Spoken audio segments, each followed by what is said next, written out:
언니가 경쟁자가 4명을 낳았는데 그럼 자기도 최소한 4명은 낳아야 이겼다 뭐 말할 상황이 아닙니까? 지금 빌하가 2명 낳았어요. 자기는 몇 명입니까? 빵이에요, 빵. 4대 빵. 눈에 뵈는 게 없는 여자예요, 지금. 시기와 질투심에 눈 멀어가지고 상황 판단을 못하는 거예요. 이겼다라고 이름을 이렇게 지어놔야 속이 시원한 여자인 거예요. 지금은 이렇지만 지금은 4대2 앞으로의 바람을 담은 거죠. 앞으로는 나도 아들을 낳고 역전시키고 말겠다. 내가 이기고 말겠다. 그런 자기 욕심을 이름에 담은 거죠. 마치 형의 발꿈치를 잡고 놓은 아기 야곱의 마음과 똑같죠. 지난주에 말씀드렸듯이 라헬이 이렇게 욕심을 불태우는 것이 누구를 자극했습니까? 무심했던 레아를 자극하죠. 그래서 그 결과 레아도 여종 실바를 야곱에게 주었습니다. 그래서 4대 빵이었던 레아 대 라헬의 전쟁은 데리모 전쟁으로 확전되죠. 그래서 데리모 전쟁의 결과는 어떻게 됩니까? 2대2로 이기게 됩니다. 라헬은 데리모 전쟁에서도 이기지 못했던 겁니다. 자, 이기지도 못한 것을 이겼다고 우기는 이 라헬의 시기와 욕심이 미쳐 날뛰는 사건이 화판체 스캔들입니다. 지난주에 말씀드렸듯이 화판체는 아들 낳는데 효험이 있다고 고대인들이 믿었던 식물입니다. 레아의 아들 루벤이 죽어서 레아에게 줬죠. 그런데 야곱이 라헬에게 붙어 있는데 화판체가 레아에게 무슨 소용이 있겠습니까? 이 약점을 라헬이 파고들었죠. 그래서 라헬은 야곱은 있지만 아들이 없으니 화판체가 필요한 처지였죠. 그래서 하룻밤 야곱과 화판체를 교환했죠. 이때까지 레아는 남편 포기하고 잘 살아가고 있었습니다. 아들 키우는 재미로 살고 있었어요. 그런데 라헬이 레아를 데리모 전쟁에 이어서 이 화판체 교환으로 모욕을 했죠. 이건 레아에게 상당히 모욕적인 사건이지 않습니까? 그리고 레아도 다시금 자극을 받아서 다시 야곱과 아들을 원하는 경쟁에 뛰어들었죠. 하나님께서 화판체가 없는 레아에게 5번째 아들뿐만 아니라 6번째 아들, 거기다가 딸까지 주셨죠. 그래서 총 7명의 자녀를 주셨습니다. 여러분, 고대인들에게 7이 무슨 의미입니까? 완전수잖아요. 그래서 하나님은 레아에게는 완전한 행복, 완전한 복, 누구도 부럽지 않은 그런 기쁨을, 행복을 주신 거예요. 이에 반해 라헬은 화판체 덕을 봤습니까? 성경을 보면 화판체 사건으로 인해 라헬이 아들을 얻었다는 기록이 없습니다. 화판체 사건은 끝나고 22절에 뭐라고 기록되어 있습니까? 하나님이 라헬을 생각하신지라 하나님이 그의 소원을 들으시고 그의 태를 여셨으므로. 그래서 아들을 낳는 순서를 표현한 것인데 그야말로 맨 막차 11번째 요셉을 맨 막차로 낳고요. 가나안으로 와서 12번째 아들 베냐민을 낳다가 죽게 됩니다. 하나님은 레아 4명, 그리고 빌하 2명, 실바 2명, 다시 레아 2명, 맨 마지막에 라헬 2명, 이렇게 아들을 주시다가 마지막 순서에서 비로소 라헬의 태를 열어주셨습니다. 그 이유는 라헬의 우상 숭배와 관련이 있습니다. 아브라함 때도 말씀드렸고 레아의 신앙 때도 말씀드렸죠. 바벨탑 사건 이후로 메소포타미아로 이주한 이 아브라함 가문은 여호와 신앙과 토착 신앙을 같이 믿는 혼합 신앙을 가지고 있었습니다.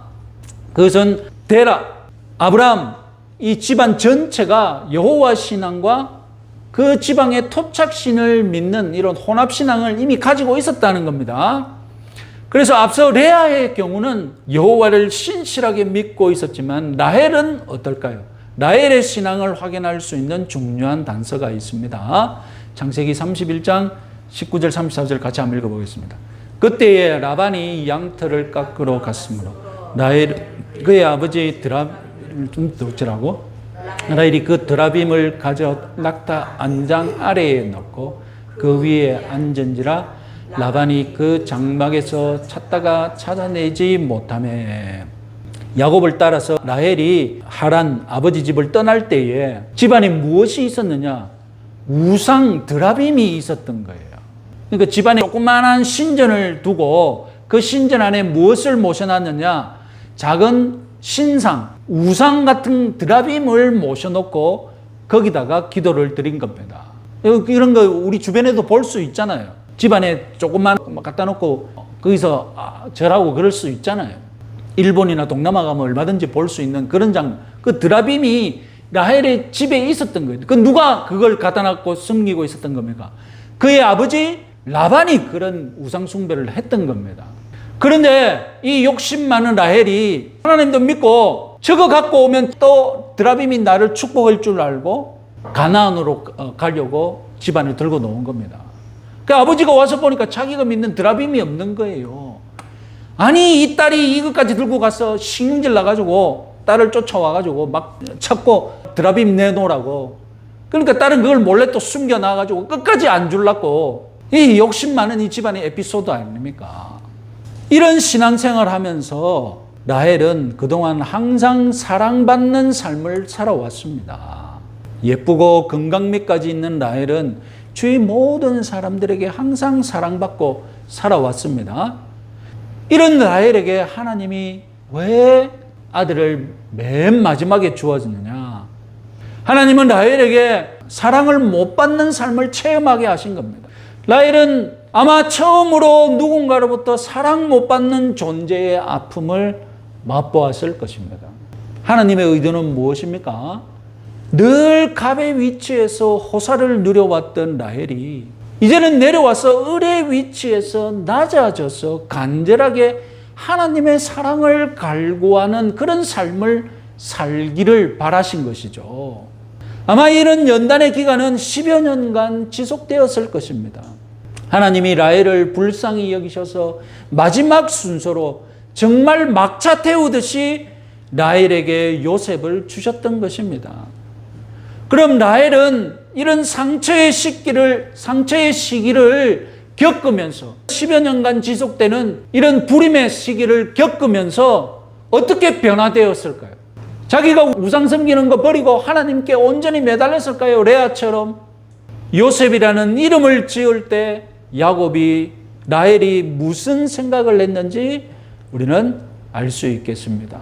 요셉이라는 이름 같이 한번 보겠습니다. 같이 한번 읽어보겠습니다. 하나님이 내 부끄러움을 씻으셨다. 여호와는 다시 다른 아들을 내게 더하시기를 원하노라. 여기서 부끄러움은 어떤 부끄러움입니까? 고대 사회에서 아들 못 낳는 부끄러움이겠죠. 레아와 비교하면 라헬에게는 그것은 정말 큰 부끄러움이었거든요. 그래서 이제 아들을 낳았으니 최소한 그런 부끄러움에서 벗어났다고 자평합니다. 그리고 여기서 라헬은 아들을 하나만 더 주었으면 좋겠다라고 소원을 빌었습니다. 그래서 요셉의 뜻은 더함, 플러스 원이었습니다. 아들을 못 낳으면 죽겠다고 악쓰던 때보다는 한뿔 꺾인 것 같지만 그래도 지금 만족 못하고 아들을 더 달라고 하나님께 지금 자기 욕심을 드러내고 있는 겁니다. 여러분 어떻게 느껴지십니까? 많이 변한 것 같습니까? 별로 안 변한 것 같습니까? 이 상황 다음에 라헬이 무슨 일을 벌인다고요? 아까 드라빔을 훔쳐서 가나안으로 가는 겁니다. 이 이름을 지은 이 상태에서 그 다음 사건이 드라빔을 훔쳐가는 사건이에요. 라헬은 안 변했던 겁니다. 아들을 하나라도 더 얻을 수 있다면 여호와도 좋고 드라빔도 좋고, 드라빔이 왜 필요하겠어요? 드라빔을 왜 그렇게 훔쳐가려고 하겠어요? 이 드라빔을 통해서 내가 아들을 하나 더 얻어보겠다고 드라빔을 훔쳐간 것입니다. 남편을 따라 가나안으로 가서 라헬은 어떤 신앙생활을 했을까요? 의미심장하게도 창세기 35장에서 하나님께서는 라헬을 일찍 데려가십니다. 마지막 아들 베냐민을 낳다가 이 세상을 떠나버립니다. 라헬은 둘째 아들의 이름을 베노니, 원래는 슬픔의 아들이라고 자기는 그렇게 이름을 지었습니다. 그런데 야곱은 자신이 유일하게 사랑했던 라헬이 목숨을 바쳐서 낳은 아들의 이름을 차마 슬픔의 아들이라고 부를 수 없었던 거예요. 그래서 야곱이 바꾸죠. 뭐라고 바꿉니까? 베냐민, 오른손의 아들이라는 이름으로 바꿔버립니다. 라헬은 왜 둘째 아들의 이름을 불길하게 슬픔의 아들이라고 지었을까요? 정상적인 엄마의 마음이라면 엄마의 품을 누리지도 못할 아들이 불쌍해서 슬픔의 아들이라고 지었을까요? 욕심 많은 엄마의 마음이라면 자녀를 7이나 놓고도 레아는 살아있는데 겨우 둘째 아들을 낳는데 목숨을 버리는 자신의 처지가 슬퍼서 슬픔의 아들이라고 지었을까요? 하나님을 향한 원망이라면 자신의 소망대로 아들 하나 더 주셨지만 그 대가로 자신의 목숨을 가져가시는 하나님의 섭리가 너무 슬퍼서 슬픔의 아들이라고 지었을까요? 어쨌든 라헬은 집안의 무덤인 헤브론 막벨라 굴에 묻히지 못합니다. 베들레헴 길가에 묻히고 맙니다. 그래서 여러분 지금 성지순례 가보시면 베들레헴에 가면 꼭 방문해야 할 또 다른 명소가 라헬의 무덤이라고 있습니다. 그것이 진짜 라헬의 무덤인지는 아무도 모릅니다. 그냥 지금 우리가 알고 있는 성지들은 AD 3세기, 4세기경부터 해서 그때 사람들이 이것은 명소다라고 전설로 내려오는 것을 계속 믿고 있는 거예요. 예. 자그리아에서 평생 남편의 옆자리를 독차지했던 라헬은 죽어서는 남편과 영원히 이별하게 됩니다. 그죠? 야곱은 어디에 묻힙니까? 막벨라 굴에 누구와 함께? 레아와 함께 영원히 묻혀요. 이런 죽음이야말로 라헬이 겪은 가장 큰 슬픔일 것입니다. 하나님이 라헬에게 아들 둘을 겨우 허락하시고 일찍 라헬을 데려가신 것을 볼 때에 라헬이 세상에서는 많은 사람의 사랑을 받고 남편 야곱의 사랑을 독차지하였지만 정작 하나님의 사랑은 받지 못한 영적으로 실패한 인생이었던 겁니다. 초대교회 교부들은 라헬이 교회를 상징한다고 해석했습니다. 이 초대교회 교부들은 아름다운 여자는 닥치고 무조건 교회를 상징하는 것으로 무식하게 해석했기 때문입니다. 라헬을 우리가 문학적으로 해석해보면 라헬은 여자 야곱으로 해석해야 합니다. 라헬은 야곱에게 욕심 많은 인생이 겪는 우여곡절을 보여줍니다. 라반도 야곱에게 지금 네가 욕심 많은 상태로 살면 장차 어떤 인물이 될지 보여주는 미래의 야곱이라면 라헬도 네가 지금 이렇게 어리석게 하나님과 무관하게 욕심을 부리다 살면 잘못하면 어찌 될 수 있다고요? 라헬처럼 될 수 있다는 것을 보여주는 또 다른 거울이라는 것입니다.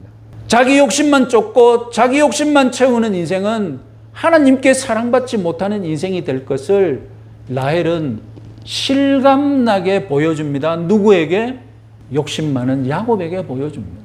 그래서 야곱이 자기보다 더 간교한 라반을 만나면서 또 여자 야곱인 라헬을 아내로 삼으면서 자신을 돌아보게 되는 것, 바로 이것은 하나님이 우리 인생들을 위해 평범하게 섭리로 역사하시는 것입니다. 우리 주위에는 항상 나의 단점을 비춰주는 거울들이 있습니다. 그래서 우리는 그 거울들을 볼 때마다 그 거울을 비난하기보다는 먼저 나의 단점을 발견하고 고쳐야 하겠죠. 그것이 이 공동체 가운데 나를 두신 하나님의 섭리입니다. 라헬은 야곱의 거울일 뿐만 아니라 라헬 인생 자체는 저와 여러분들의 인생의 거울이 되기도 합니다.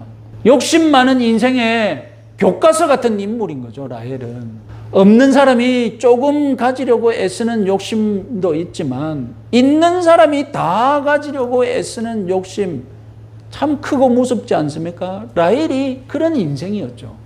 라헬은 미모와 건강 다 가진 여자였습니다. 그런데 첫째 부인이 되지 못했고 아들도 많이 낳지 못하자 욕심이 폭발해서 내가 이대로는 못 살겠다, 차라리 죽어버리겠다고 발악하는 여자였습니다. 하나님도 하나만 믿지 않고 우상도 믿고 아들만 준다면 이것저것 다 믿는 여자였습니다. 그래서 하나님마저도 자기 욕심을 채워주는 수단으로 여겼던 겁니다. 그렇게 살다가 아브라함 집안의 무덤에도 묻히지 못하고 길가에 묻히고 말았던 겁니다. 수많은 인생들이 이렇게 욕심에 사로잡혀 살다가 불행한 종말을 맞이할 것입니다. 우리는 신앙과 욕심의 관계에 대해서 다시 한번 생각할 수 있겠습니다. 하나님을 믿는다는 것은 무엇을 의미합니까? 하나님은 우리 욕심의 대상을 바꿔주십니다. 그리스도인이 되었다는 것은 욕심이 없는 인생을 사는 것이 아닙니다. 그리스도인이 되었다는 것은 욕심이 없어지는 인생을 살라는 말이 아닙니다. 그리스도인이 되었다는 것은 욕심의 대상을 바꾸고 욕심의 내용을 바꾸라는 것입니다. 사람이 어찌 욕심 없이 살 수 있겠습니까? 좋은 욕심이 있고 나쁜 욕심이 있는 거예요. 라헬이 하나님을 잘 믿었다면, 하나님을 향한 욕심을 더 키웠다면 라헬은 하늘의 복을 욕심내는 인생을 살 수 있었습니다. 하늘의 재물을 쌓는 거룩한 욕심을 가지고 살았다면 하나님께서 라헬에게 더 많은 아들을 주셨을 수도 있었습니다. 여러분들은 거룩한 욕심을 가지시기 바랍니다. 하나님이 기뻐하시는 욕심이 무엇인지 살펴보시고, 그리고 욕심의 방향, 욕심의 내용을 하나님 앞에서 나는 하나님 이것을 갖고 싶습니다 하고 하나님이 기뻐하시는 그런 삶을 채워나가시는 여러분들 되시기 바랍니다.